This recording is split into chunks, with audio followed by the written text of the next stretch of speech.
Super singer season 10 title வின்னரான John Jerome அவர்கள் வந்ததுல பல பேருக்கு துளி கூட விருப்பம் இல்ல அப்படின்னு தான் சொல்லி ஆகணும். இதனால தொடர்ந்து சமூக வலைதளங்கள்ல பல ரசிகர்கள் இந்த பைனல்ஸ் ரிசல்ட்டே தப்பு, ஏதோ சதி பண்ணி தான் ஜான் ஜெரோம் அவர்களை வின் பண்ண வச்சுட்டாங்க, அப்படி இப்படின்னு ரொம்பவே மோசமா பேசிட்டு வராங்க. இந்த நிலையில இப்ப இதெல்லாம் பார்த்துட்டு இந்த சீசனோட ஒன் ஆஃப் பைனலிஸ்டான விக்னேஷ் அவர்கள் சில விஷயங்களை சொல்லிருக்காரு. அதுல அவரு சூப்பர் சிங்கர்ல ஒரு கண்டஸ்டன்டா கலந்துக்கணும்ன்றதே என்னோட மிகப்பெரிய கனவா இருந்துச்சு. அதுல நான் கலந்துக்கிட்டு ஃபைனல்ஸ் வரைக்கும் வந்தது என்னால இன்னுமே நம்ப முடியல. அதே சமயத்துல டைட்டில வின் பண்ண முடியலன்றத ஏக்கம் மற்றும் வருத்தம் இருந்தாலும் வாழ்க்கையில அடுத்தடுத்து வெற்றியை நோக்கி போயிட்டே தான் இருக்கணும். அதே சமயத்துல ஜான் ஜெரோம் டைட்டில் வின் பண்ணதுல எனக்கு சுத்தமா பிடிக்கல, ஏமாத்தி தான் அவரை வின் பண்ணாரு அப்படின்னு பல பேர் அவரை தப்பா பேசிட்டு வரீங்க. அப்படிலாம் ஒன்றுமே அங்க நடக்கல.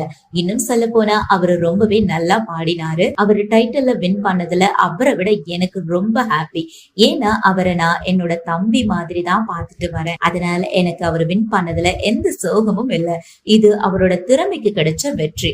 யாருமே இத தப்பா பேசாதீங்க அப்படின்னு ரொம்பவே வெளிப்படையா சொல்லி முடிச்சிருக்காரு. சோ இந்த வீடியோ பார்த்துட்டு இருக்க நீங்க விக்னேஷ் சொல்லிருக்கிற இந்த விஷயத்த பத்தி நீங்க என்ன நினைக்கிறீங்க அப்படின்னு உங்களுடைய கருத்துக்களை கீழே உள்ள கமெண்ட் செக்ஷன்ல ஷேர் பண்ணுங்க. மேலும் இது போன்ற பல செய்திகளை தெரிஞ்சுக்க நம்ம தமிழ் லைஃப் 360 சேனலை மறக்காம சப்ஸ்கிரைப் பண்ணுங்க.